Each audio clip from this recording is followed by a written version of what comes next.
Secretario de Estado, querido Antonio, estamos en tu casa, querido Gerardo, queridas autoridades, compañeros de los sindicatos, asambleístas, presidente de CEI, presidenta de la Fundación COE, compañeros de CEPIME, antiguos compañeros de CNC, buenos días a todos. La frase, como decíamos ayer, de Fray Luis de León, que no de San Juan de la Cruz, es hoy casi obligado a pronunciarla. Y hoy es siempre todavía. Toda la vida es ahora. Y ahora es el momento de cumplir las promesas que nos hicimos y de anunciar otras nuevas como nuevo presidente de la CNC.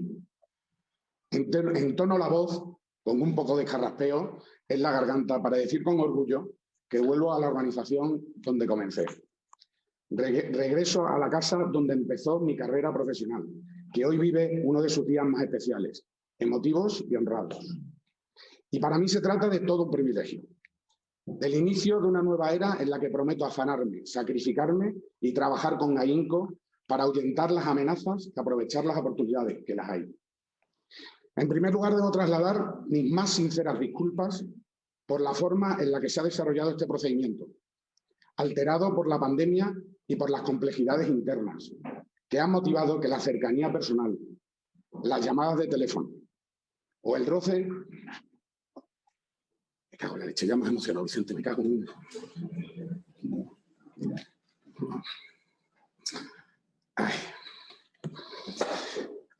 O el roce no hayamos podido sentirlo, situación no deseada, joder, Vicente.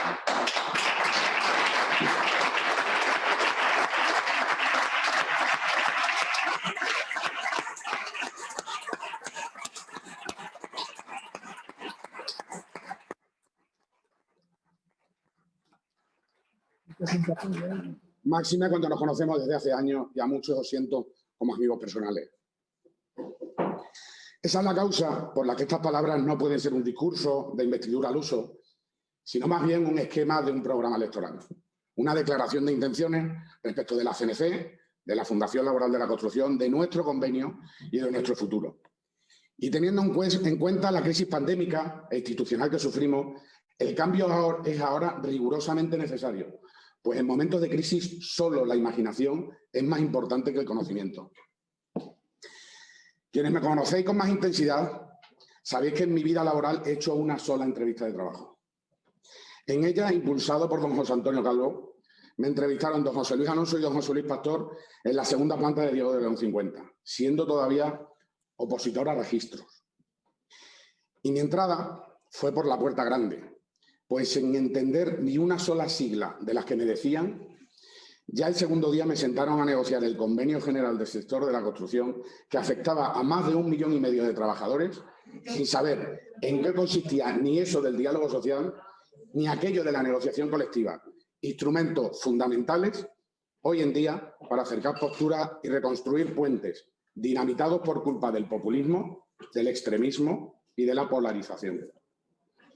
Como decía, es para mí todo un orgullo volver al sector en el que me he formado, un sector extraordinariamente alambicado, formado por piezas de mosaico y donde se encuentran grandes, medianas y pequeñas empresas, actividades confluyentes pero también divergentes, subsectores rivales en cuestiones pero también un sector en el que se encuentran bien cimentadas y, permítanme la expresión, unas relaciones personales, institucionales y laborales extremadamente complejas pero firmes, y en el que el compromiso de nuestros empresarios hicieron que se crease una confederación donde los problemas se debatiesen dentro para tener una única postura fuerte fuera.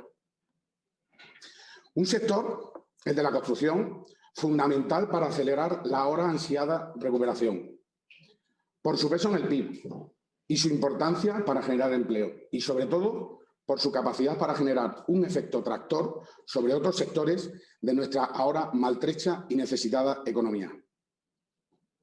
Nuestro sector, queridos asistentes, aún soporta la herencia recibida de la anterior crisis, no inmobiliaria, sino financiera con efectos en lo inmobiliario. Pero ha llegado la hora de dar la cara, de lavar nuestra imagen, de reforzar nuestro nombre, de trabajar en definitiva en defensa de un sector sostenible y sostenido, con el que podamos ayudar a reconstruir social y económicamente España. Y es un placer porque durante los algo más de 2 años en los que he tenido el honor de colaborar con Cepime, no he dejado de recibir llamadas de amigos de la CNC, porque desde que este cambio se gestó hace ya meses, las notas de cariño no han podido ser más intensas. Y porque la recepción real vivida ha hecho que la dureza que algunas veces hay que manifestar en las negociaciones se resquebraje y haya llegado en ocasiones a emocionarme. Y esa visión desde fuera, esa atalaya privilegiada desde la que he venido ayudando a COE y a Cepime, hace que admire más aún al sector y a sus organizaciones y me permita trasladaros que no os creéis lo que tenéis, lo que habéis creado. Somos la envidia de los demás sectores. Porque, señores, debemos empezar por hacer lo necesario, luego lo que nos sea posible y cuando no nos demos cuenta estaremos haciendo lo imposible. Y este sector ha demostrado que puede hacerlo. Y tengo que diferenciar. La soberbia está al concederse más méritos de los que uno tiene. Excesiva idolatría. Estimarse a sí mismo demasiado por encima de nuestro valor real.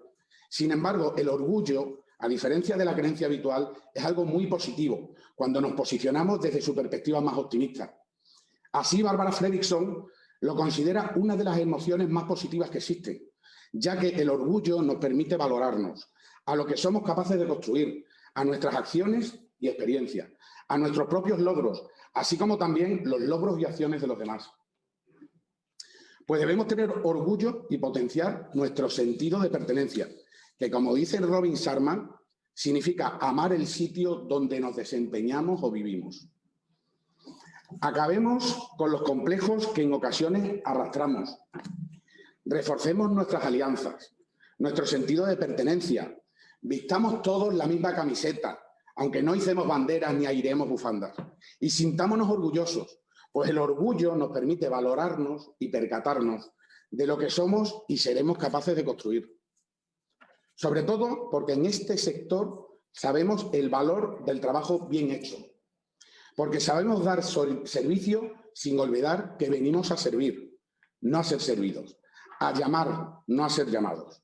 Y esta vuelta no significa una segunda parte mala, que las hay, buenas, sino que continuamos con el segundo disco de un disco doble, que sería el disco de Pink Floyd de The Wall, sin el segundo disco, donde está Can't Still Enough o Hey You. Hoy comienza una nueva etapa, una época que será especialmente fructífera y satisfactoria para el sector de la construcción en todo su sentido, para nuestras organizaciones empresariales, para el convenio general del sector de la construcción, para el diálogo social bipartito y tripartito y para la Fundación Laboral de la Construcción, ejemplo que conforme más se conoce, más se enamora. Y por ello quiero subrayar la importancia de la unanimidad en las felicitaciones y consenso en la acogida, caracteres que deseo sean la tónica de este mandato y que me trae sin servidumbres y sin compromisos previos. Recordad que muchos matrimonios serían felices si el marido y la mujer entendieran que están en el mismo lado. No quiero entrar a hablar de datos del sector, del consumo aparente de cemento, del incremento de la población activa, del número de viviendas iniciadas, visadas, terminadas o de numerosos datos que muchas veces tenemos que utilizar haciendo, como dice Antonio Garamendi, economía de salón, pero que son poco útiles en estas circunstancias. Pero sí quiero comprometerme a atender no solo a parte de la obra pública, sino también a la promoción, a la vivienda, a la rehabilitación, a la construcción del sector terciario, comercial, materiales de construcción, economía verde, construcción de plantas energéticas, de nuevas formas de construir y también de deconstruir a todos los gremios que forman el sector de la construcción. Por lo tanto, es la nueva época para todo el sector de la construcción en su conjunto. Y permítame que comience con unas pinceladas sobre algunas cuestiones que afectan a la Confederación Nacional de la Construcción. Conocéis perfectamente la frase tan manida y repetida de que si la CNC no existiese, debería inventarse. Y estoy convencido de ello. Los resultados han dado a la Confederación Nacional de la Construcción son un ejemplo, en muchos casos envidia, para otros sectores productivos. Y la historia nos arroja, sin duda, más en el haber que en el debe. El diálogo interno entre las organizaciones, muchas de ellas competidoras, y el externo con nuestras organizaciones sindicales y los diferentes gobiernos son modélicos, tanto por los resultados, como el Convenio General del Sector de la Construcción o nuestra Ley de Subcontratación, como por la vida que tiene y ofrece nuestra Fundación. Pero no caigamos en la autocomplacencia, pues es cierto que debemos fortalecer las relaciones internas con nuestras organizaciones, mejorar la comunicación no solo con ellas, sino también hacia el exterior, y empezar a poner en marcha estudios y servicios útiles y prácticos para toda la construcción de España. Debemos avanzar, junto con una puesta en común de todos los informes de nuestras organizaciones, una comunicación unificada sobre los datos del sector, intentando trasladar nuestro sentido de unidad, hoy tan poco respetado en otros ámbitos, con estudios, imagen e incluso, si así lo consideráis, con nuestras denominaciones. La CNC debe ser una fábrica de creación de estudios útiles, como por ejemplo ayudar con los organismos públicos ya existentes a una supervisión de la contratación pública, a controlar el cumplimiento de los presupuestos, a depurar con carácter previo los pliegos que se publiquen y valorar el grado de ejecución de los contratos y la liquidación de los mismos. También debemos poner en valor a las organizaciones a las que pertenecemos, que realmente aportan valor a la CNC y diferenciarlas de aquellas cuya efectividad o productividad es dudosa. COE y CEPIME siempre nos han escuchado, siempre nos han dado voz, su voz, y siempre han sido unos aliados imprescindibles para el funcionamiento de nuestro sector. Por ello, debo reconocer mi compromiso con ellas y con su fortalecimiento, reforzar la unidad en torno a COE y a CEPIME, en torno a Antonio y a Gerardo. Así debemos mejorar nuestra capilaridad y permeabilidad, nuestro ámbito provincial, perfectamente consolidado en nuestro sector, pero estructurarlo también a través de las comunidades autónomas, pues nos dará mucha más fuerza de cara a nuestra interlocución con las administraciones públicas. Y en esta línea es imprescindible proteger el diálogo social bipartito con las organizaciones sindicales y los acuerdos de nuestro Convenio General del Sector de la Construcción. Creo que nuestro pasado de responsabilidad y compromiso con las organizaciones sindicales es ineludible y siempre que hemos necesitado ayuda hemos recibido una mano tendida de MCA y de Comisiones Obreras, Construcción y Servicios. Y esa es precisamente una pequeña virtud que nos hace grandes a todos. Así debemos empezar a pensar en el nuevo Convenio General del Sector de la Construcción y potenciar y proteger los acuerdos legítimamente adoptados en torno al contrato fijo de obra, a la cláusula de jubilación forzosa pactada en convenio o el fortalecimiento de nuestras organizaciones con cuestiones incluibles en nuestro Convenio General del Sector de la Construcción. Pero también hay que valorar que algunos pactos deberían reconsiderarse, siempre teniendo en cuenta el fin último de nuestro sector y el progreso para empresarios y trabajadores, respetando asimismo el compromiso de organizaciones sindicales y empresariales, pues nuestra capacidad de negociar e inventar soluciones es casi infinita. Porque, queridos asistentes, el diálogo es ahora más necesario que nunca. Debemos permanecer unidos, trabajar codo con codo, hasta que podemos hacerlo de la mano, ser ecuánimes, que no equidistantes, abandonar el conmigo o contra mí, colaborar, salir de las trincheras y enfrentarnos con valentía y decisión firme a los retos que se avecinan. Entrando a analizar la situación de la Fundación Laboral de la Construcción, creo que es imprescindible renovarla desde la Dirección General, que es necesario, hasta sus departamentos, actualizando, en el caso de que fuese necesario, los fines que tiene que cumplir, porque lo que hasta ahora ha cumplido lo ha hecho con éxito. Debemos hacer autocrítica e intentar corregir aquellas cuestiones que han hecho que en muchas ocasiones la Fundación se aleje de la realidad de empresas y de trabajadores. La FLC debe ser la universidad del sector, debe ser ese instrumento que le da estabilidad y le permite acometer, sin especiales dificultades, exigencias por cambios normativos o necesidades específicas por puntas de demanda y cuyo resultado ha sido muy satisfactorio a lo largo de estos años. Por ello debemos enseñar qué es la FLC y quiénes somos la FLC. Tenemos un instrumento extraordinariamente útil, pero desgraciadamente desconocido por las administraciones públicas. No obstante, os puedo anunciar ya que este lunes el ministro de Inclusión Social y Migraciones, don José Luis Escrivá, acudirá al Centro Estatal y de Madrid para conocer de manera directa la labor que desarrolla la Fundación.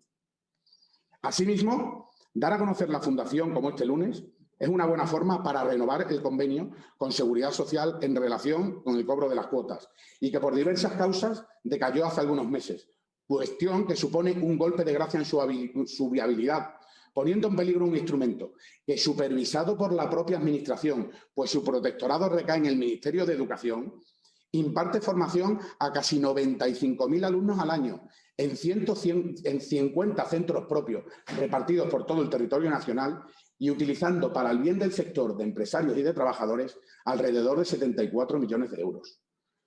Además, no debemos olvidar las olvidadas relaciones que tenemos que tener con el protectorado de la Fundación, órgano supervisor y controlador de su actividad, pero que en muchos casos ha ralentizado nuestra actividad. Cuestión que, con lo acelerado de nuestros tiempos, debemos evitar en un futuro inmediato. Para valorar su papel, recordemos que la construcción es receptora de trabajadores, en muchos casos con escasa formación, con necesidades inmediatas, provenientes de otros sectores o recién llegados a este país, por lo que el sector ya en el año 92, comprometido con el progreso y bienestar de España, consideró conveniente construir un organismo que desde el sector, de manera paritaria, diera respuesta inmediata a todas estas cuestiones. Y para ello, debo insistir en que la Fundación no solo debe ser centro de referencia en prevención de riesgos laborales o en formación por oficio, sino también en formación profesional en todos sus centros y en todas sus comunidades autónomas. Y así, si lo considera el Gobierno y flexibiliza los requisitos, también en formación profesional dual para el sector y principalmente para las pequeñas y medianas empresas. Recordemos que la formación profesional dual tiene parte de formación y parte de prácticas, pero esta forma de impartir o de recibir formación no es válida cuando hablamos de un sector de pymes que necesariamente requiere de estable temporalidad y que se enriquece con numerosos oficios, con lo que la flexibilidad para impartir formación en distintos centros de trabajo e incluso en distintas empresas para formarse durante el tiempo necesario y en los oficios demandados es imprescindible para nuestro sector.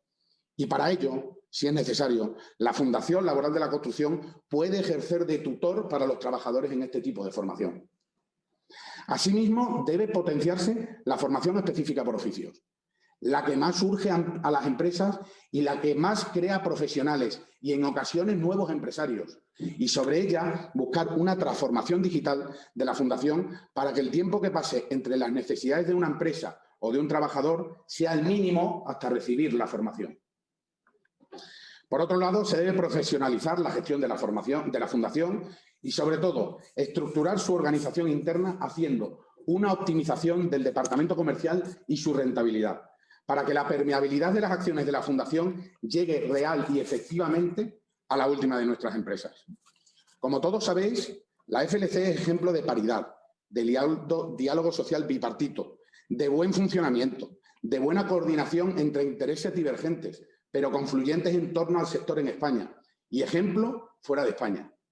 Por eso se deben potenciar los planes de comunicación conjunta del sector, de sus empresarios y los sindicatos, y compartir los medios de los que dispone la FLC con las diferentes organizaciones, pues así el sentimiento y la realidad de unidad serán mucho más sensibles. En la misma línea, debemos empezar a reflexionar sobre los servicios que requieren trabajadores y empresas, pues la posibilidad de tener un foco común y unificado puede recomendar una reflexión para la apertura de nuevos fines y servicios, tanto a los trabajadores, tal y como se están planteando en el Pacto de Toledo, como servicios optimizados a las propias empresas. Por último, es imprescindible poner en marcha un gabinete de estudios económicos o como quiera denominarse de la Fundación, pues disponemos de los mejores datos, de una red capilar en toda España a través de 50 centros. Y podemos prestar un servicio imprescindible a nuestras organizaciones para reclamar la correcta ejecución de los presupuestos, diagnosticar problemas de nuestro sector o poner en marcha actuaciones que muchas veces tenemos delante, pero que no hemos sabido llegar a apreciar. En resumidas cuentas, debemos aumentar el atractivo del sector también para los jóvenes. Recordemos que 4 de cada 10 jóvenes se encuentran en desempleo. Mejorar la cualificación de los empleados y la calidad de los servicios ofertados. Y adentrarnos en la era de la digitalización, pues seguro que todos ganamos. Para concluir, quisiera trasladar de nuevo mi personal y sincero agradecimiento a Antonio. Tú y yo sabemos por qué. A Gerardo por haberme enseñado tanto y por los momentos inolvidables en pandemia. A los representantes del Gobierno, vaya la que estáis montando. A las organizaciones sindicales, siempre leales colaboradoras de todo el sector de la construcción.